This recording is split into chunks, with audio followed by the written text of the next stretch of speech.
예, 이 자리에 나온 모든 분들을 예수님의 이름으로 환영합니다. 로마서 말씀을 가다가 제가 요즘 읽은 책을 바탕으로 하나님 나라의 복음이라는 주제로 오늘 말씀을 증거하고자 합니다. 하나님 나라의 복음에 대해서 말할 때 먼저 때에 대해서 얘기할 텐데, 누구나 인생의 때가 있습니다. 지금은 2023년 7월 30일이죠. 이것은 공평하게 누구에게나 찾아오는 시간입니다.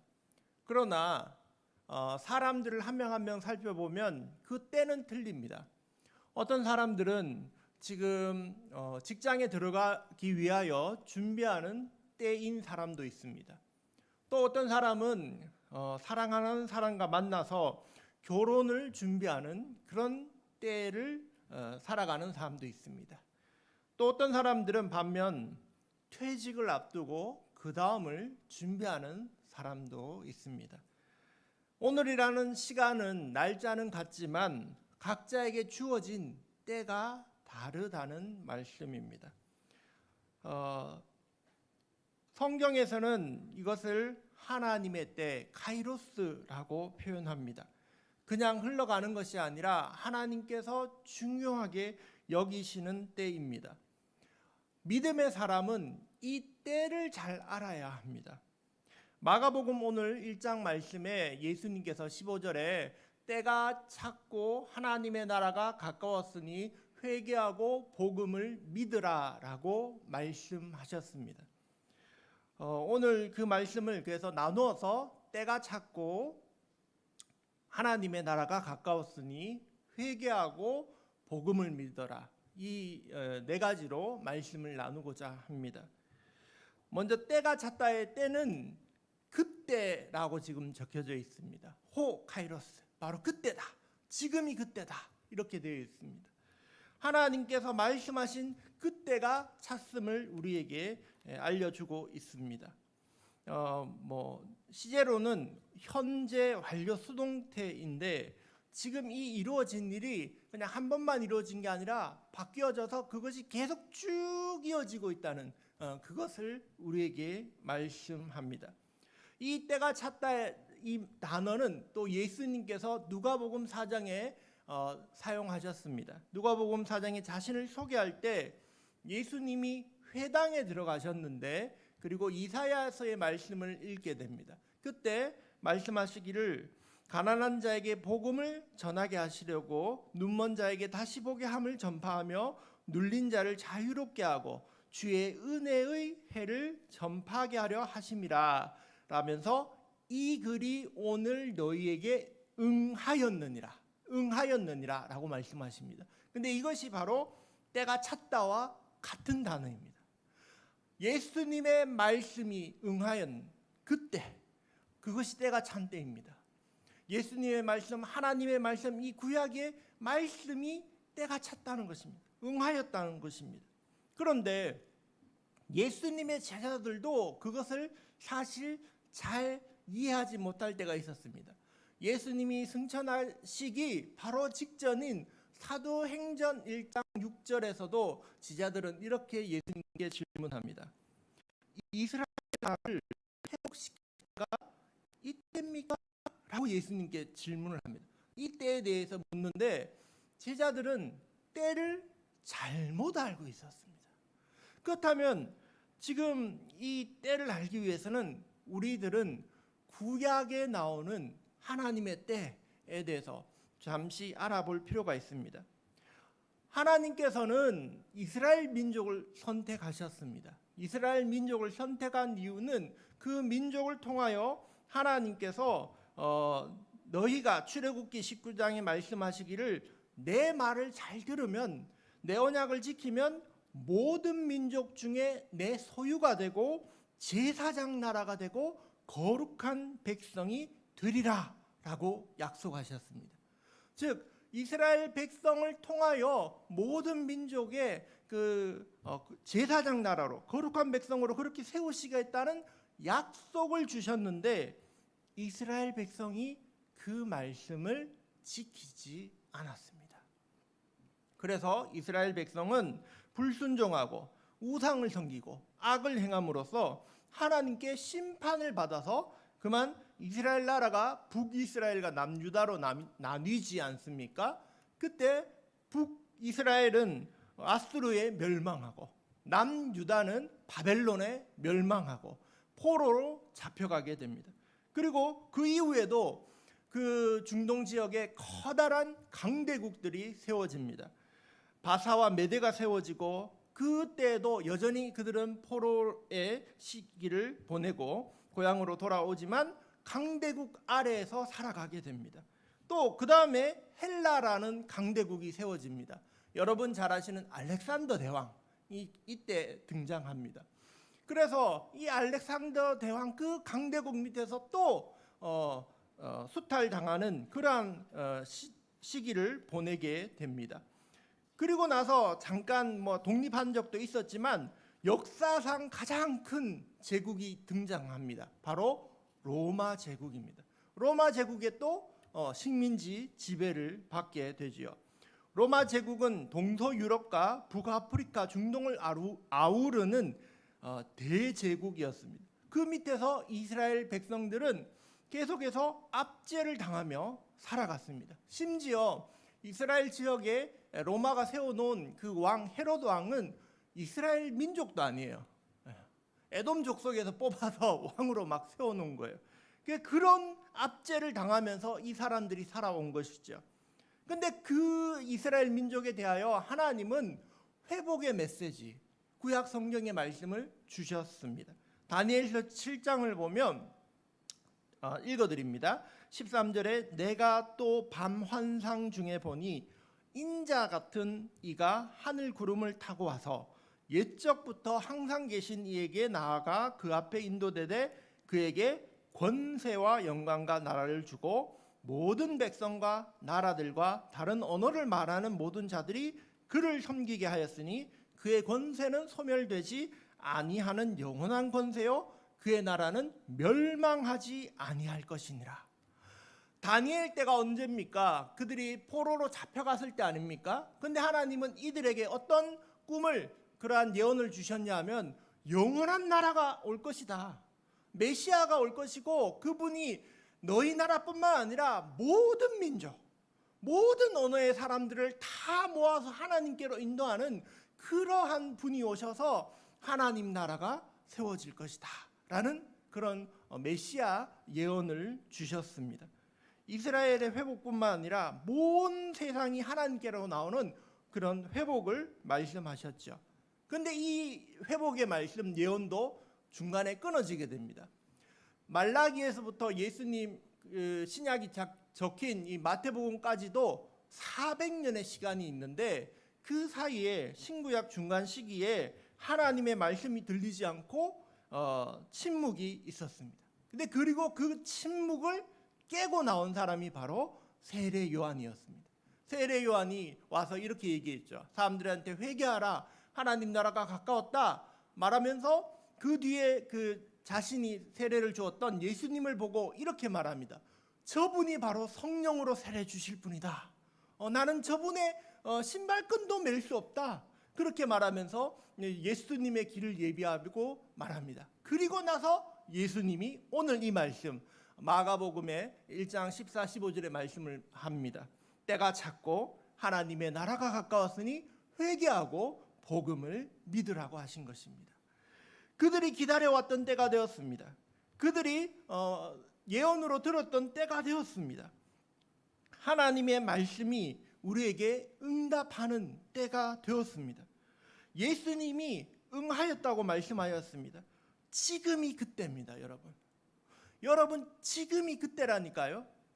우리들은 생각하기를 하나님 나라 그래 그걸 저기 죽어서 저 멀리 나중에 일어날 것이라는 그런 먼 그런 소망을 가지고 있습니다. 그러나 예수님은 오늘 분명하게 선포하십니다. 때가 찼다. 지금이 그때다. 그렇게 얘기하시는 것입니다. 하나님의 나라는 지금이다. 예수님이 오심으로 때가 찼습니다. 때가 찼다는 것을 아는 것을 우리는 역사의식이라고 말합니다. 세상 사람들은 세상이 돌아가는 것을 보고 역사 의식을 느낍니다. 요즘 세상 정세가 이렇대, 정치가 어떻대, 여러 가지 뉴스를 보면서 야, 지금 기후 온난화가 심각하구나, 이런 것을 보고 역사 의식을 느낍니다. 그러나 그리스도인들은, 하나님을 믿는 사람들은 성경 말씀을 통하여 역사 의식을 가지게 됩니다. 지금이 그때라는 것입니다. 지금이 그때고 때가 찼다고 말씀하십니다. 많은 사람들은 이런 생각을 합니다. 아유, 그날이 그날이지 라는 말을 많이 들어보셨지 않습니까? 아이고, 오늘은 또 오늘이구나 하면서 똑같은 날이다, 지겹다, 그런 말을 하는 것을 듣게 됩니다. 회사에서도 똑같은 일이 반복되고 가정에서도 똑같은 일이 반복되니까 우리는 그날이 그날이라서 큰 의미가 없는 것처럼 여깁니다. 우리가 의미 있게 여기는 날이 언제입니까? 1월 1일이 되면 우리는 의미를 둡니다. 야, 이제 새해가 되었으니 내가 뭔가 좀 바뀌겠지, 그런 희망을 갖고 있지 않습니까? 그런데 정말 1월 1일이 되면 우리가 바뀝니까? 성경은 그렇게 말씀하지 않았습니다. 성경은 우리에게 지금 때가 찼다, 지금이 새 시대다, 지금이 하나님 나라의 새 시대가 시작되었다라고 우리에게 말씀하고 있습니다. 할렐루야. 두 번째, 하나님 나라가 임하였다라고 말씀하십니다. 예수님의 주요 사상을 우리는 꼽을 때에 보통은 예수님 하면 사랑, 예수님 하면 용서, 십자가의 속죄하심, 그것을 꼽을 수 있습니다. 그러나 성경을 통째로 놓고 본다면은 예수님의 중심 사상, 예수님께서 말씀하시는, 강조하시는 것이 있는데 그것은 바로 하나님 나라입니다. 예수님께서 강조하시는 그 말씀이 하나님 나라 백성으로 우리가 어떻게 살아갈 것인가, 우리가 하나님 나라를 가까이 왔음을 알아야 된다는 것을 말씀하시고, 또한 하나님 나라를 우리가 이 땅에서 경험하게끔 병도 고쳐주시고 귀신도 쫓아내시고 그렇게 하셨습니다. 성경을 봐도 구약 성경 제일 처음에 시작이 어떻게 됩니까? 태초에 하나님이 천지를 창조하시니라. 하나님이 온 세상을 만드셨고 온 세상이 하나님의 것임을 선포하고 시작합니다. 하나님이 다스리신다는 말씀이죠. 그리고 요한계시록 끝에 어떻게 끝납니까? 새 하늘과 새 땅이 임하는 것입니다. 하나님 나라가 임하고 세상이 끝이 나는 것입니다. 시작과 끝이 다 하나님의 나라입니다.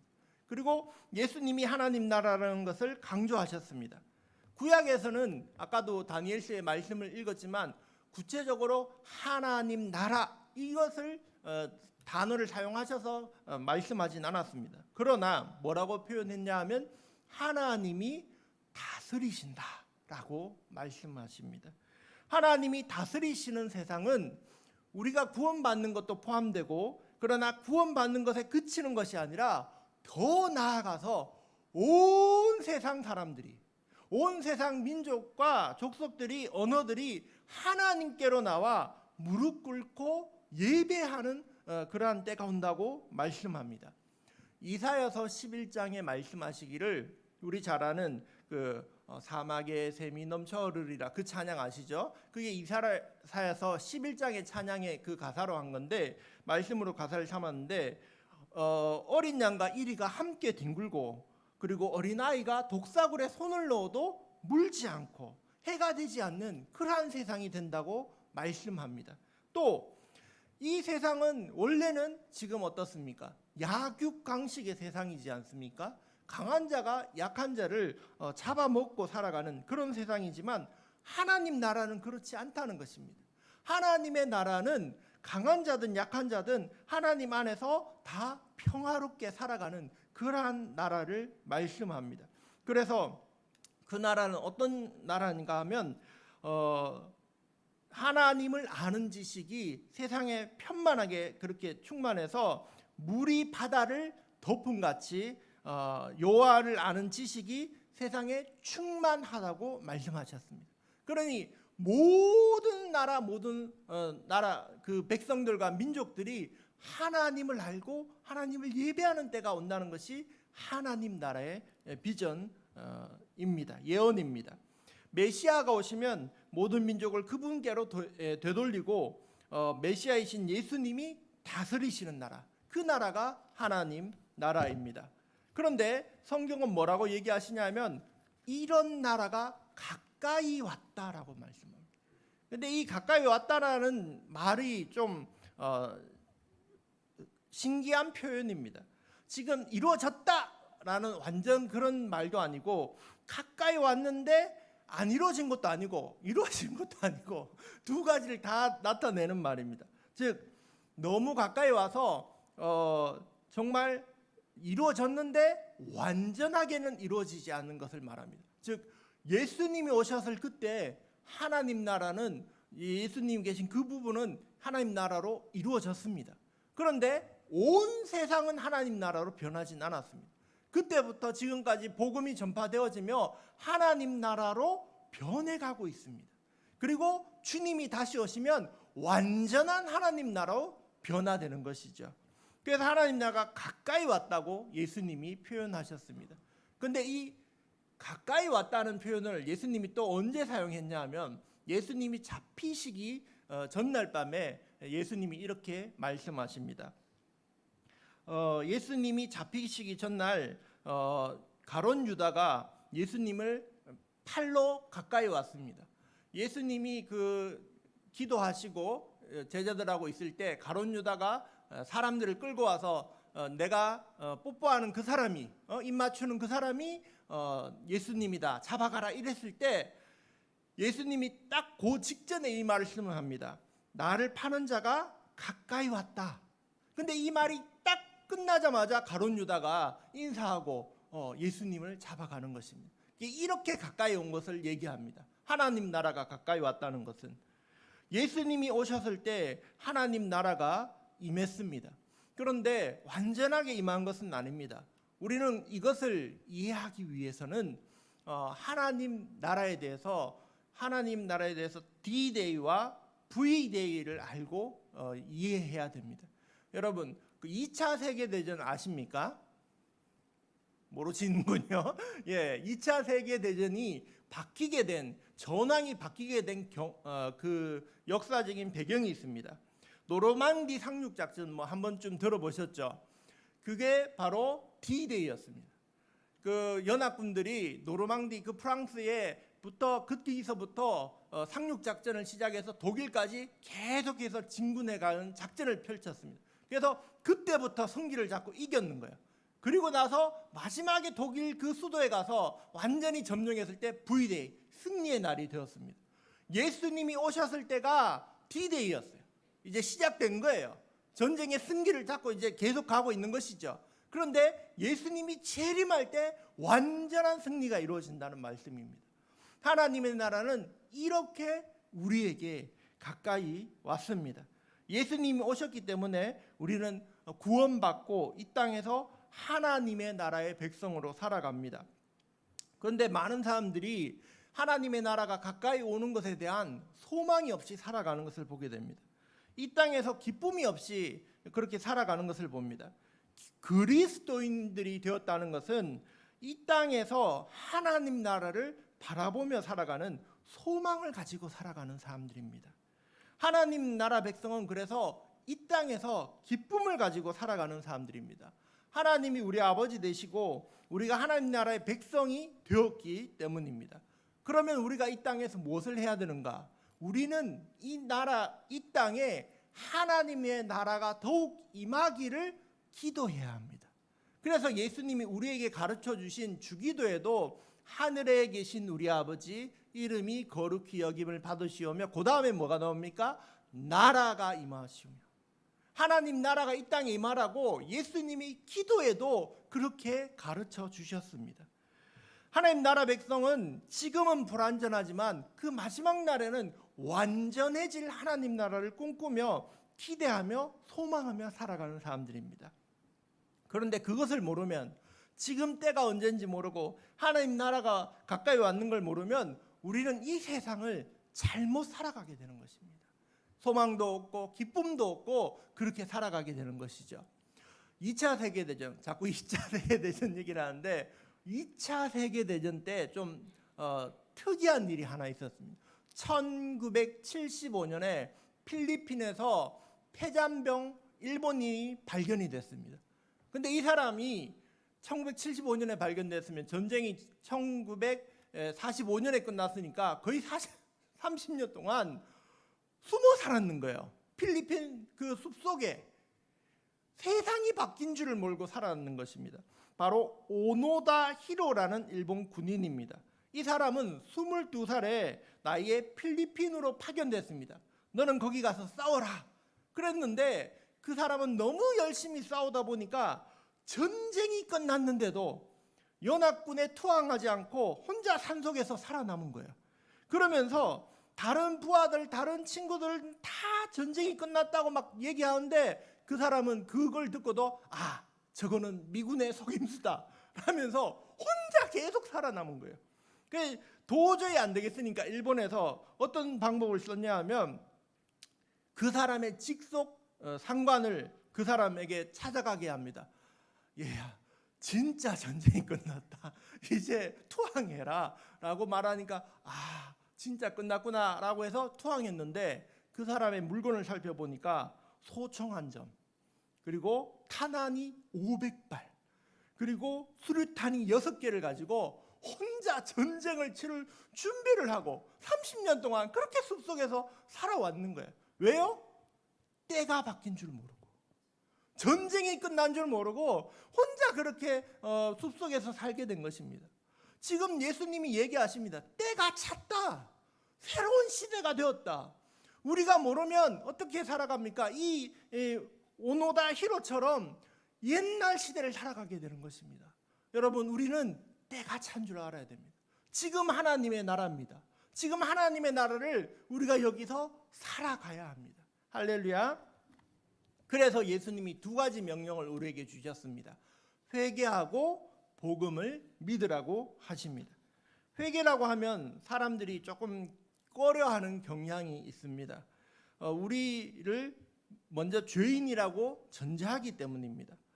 그래서 불편한 것도 있습니다. 또 회개에 대한 우리의 오해가 어떤 것이 있냐면 회개는 수련회 가면 눈물 콧물 흘리면서 회개하는 거지라고 생각합니다. 그것도 맞는 일인데 감정적인 변화가 회개가 전부라고 생각하면 안 됩니다. 그것은 시작입니다. 보통 그거 수련회 갔다가 은혜 받고 회개하고 나면 어떻게 됩니까? 한 일주일은 은혜롭게 살아가지만 좀 지나면 또 시큰둥해지고 그렇게 살아가지 않습니까? 그리고 반복하다 보면 또 회개해야 되나 이런 생각이 들지 않습니까? 그런데 이것은 오해입니다. 회개는 감정적인 변화, 그것이 전부가 아니라 시작입니다. 세상을 향하여 걸어가던 발걸음을 우리가 눈물 콧물 흘리면서 회개하면서 바꾸는 거예요. 방향을 바꾼 다음에 회개는 거기서 끝나는 게 아니라 예수님을 향하여 계속 걸어가는 그 모든 과정이 다 회개입니다. 그러므로 우리가 회개했다라는 것은 그냥 과거에 한번 일어난 사건이 아니라 지금까지 계속해서 우리가 그 길을 걸어가는 것을 말합니다. 또 우리가 착각하는 것은 잠깐 한번 기도하고 회개하면 완전히 변한 줄로 착각합니다. 그것도 오해입니다. 회개는 변화의 시작입니다. 회개하고 회심했으면 우리가 하나님과의 관계가 맺어집니다. 그래서 점점점 하나님과 동행하다 보면 점점점 믿음이 깊어지게 됩니다. 그래서 더 오래 예수님 믿고 더 신실하게 살아가는 것이 더 복인 것이 그러한 이유입니다. 회개는 마음을 바꾸고 방향을 바꾸는 것입니다. 예수님께 대하여 방향을 바꾸고 계속 걸어가는 게 회개입니다. 회개하면 우리의 관심사가 바뀝니다. 예수님의 제자들도 사실 관심사가 자기 자신과 자기 나라였습니다. 예수님, 이스라엘 나라를 회복시켜 주실 때가 지금입니까? 그렇게 묻지 않았습니까? 그들의 관심사도 아직까지도 자기였습니다. 그러나 진짜 회개가 일어나면 나에 대한 관심에서 하나님께로 대한 관심으로 변화됩니다. 내 것에 대하여 기도하다가 이제 하나님 것에 대하여 기도하는 것으로 방향이 바뀌게 됩니다. 그래서 하나님이 원하시는 방향, 잃어버린 사람을 찾고 싶은 마음이 생깁니다. 진짜 회개한 사람은 하나님께서 원하시는 그 전도에 대한 갈망이 생겨납니다. 어떻게 하면 저 사람을 교회로 데려올 수 있을까? 복음을 전할 수 있을까? 그러한 관심으로 변화되게 됩니다. 또 회개하면 인간관계가 변합니다. 보통 사람들은 다른 사람들과의 관계에서 내가 인정받고 그리고 내가 다른 사람보다 더 높은 위치에 있기를 원합니다. 예수님의 제자도 마찬가지였습니다. 예수님의 제자 그 세베대의 아들 요한과 야고보는 예수님께 이렇게 얘기했죠. 예수님께서 높은 자리에 앉으시면 좌우의 자리를 저희에게 주십시오. 그렇게 말했습니다. 사람들은 더 높은 자리에 올라가서 남을 부리고 싶은 마음을 가집니다. 그런데 반대로 진짜 회개한 사람은 남을 섬기고 싶은 마음이 듭니다.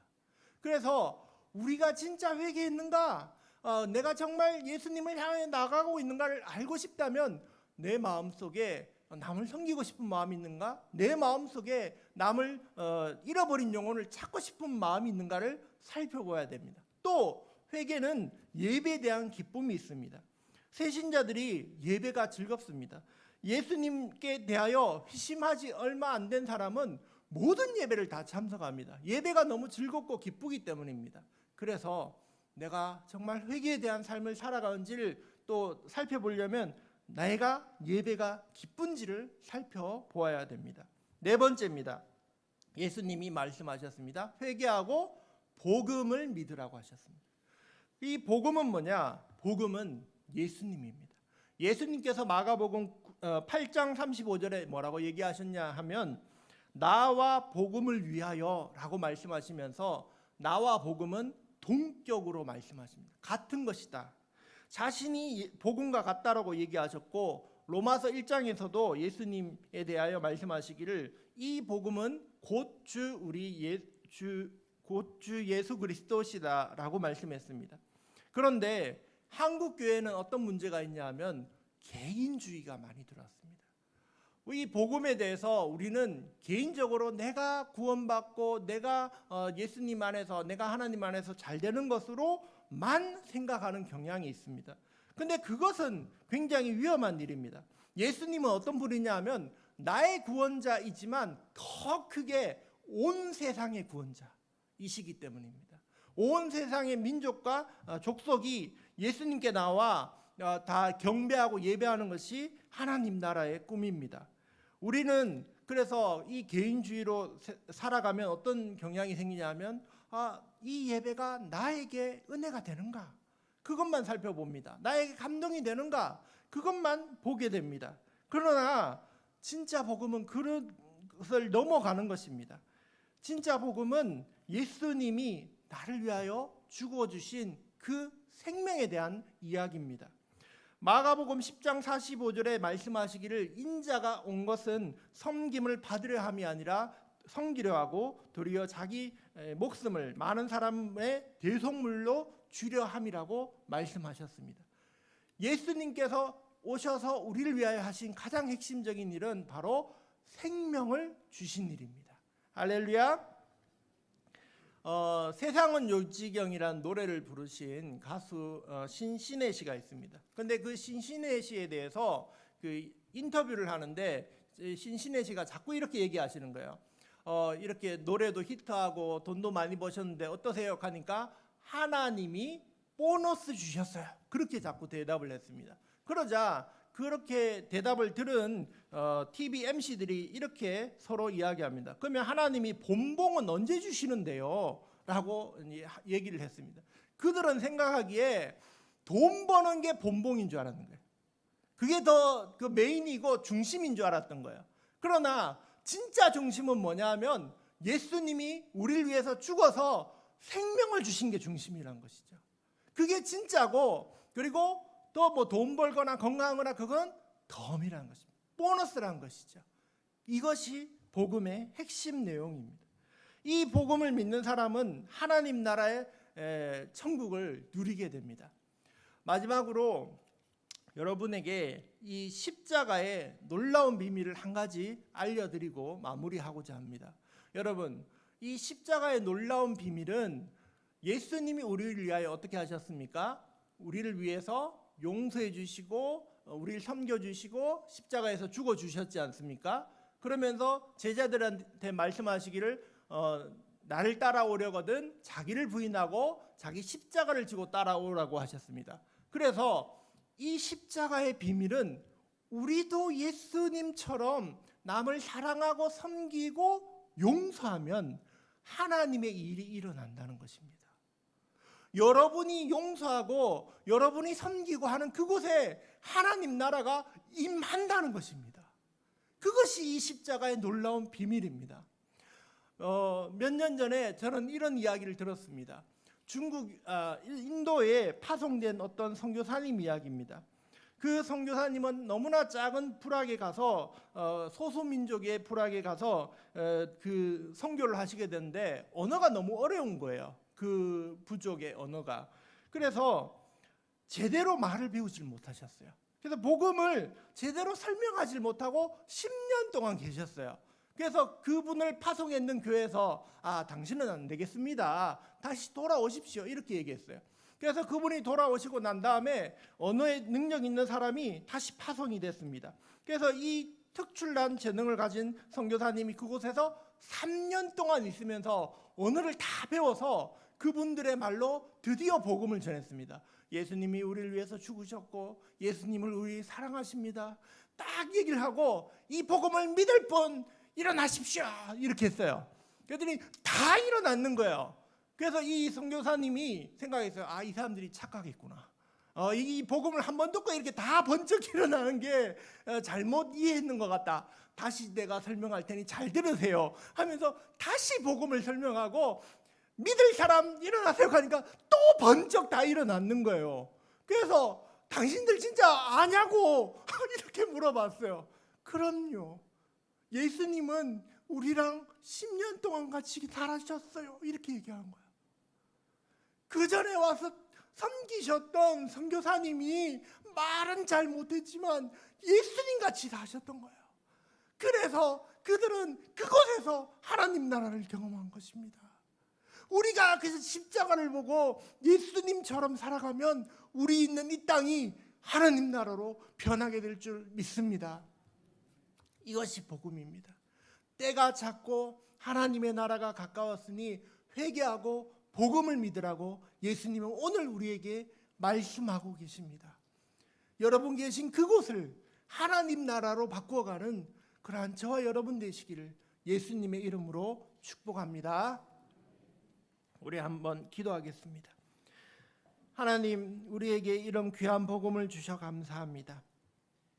예수님께서 우리에게 이 귀한 하나님 나라를 주시려고 죽으시고 또한 부활하심을 믿습니다. 우리도 예수님처럼 십자가를 지고 살아가게 하옵소서. 그래서 내가 밟는 모든 땅이 하나님의 나라로 변화되게 하여 주시옵소서. 감사드리며 예수님 이름으로 기도합니다. 아멘.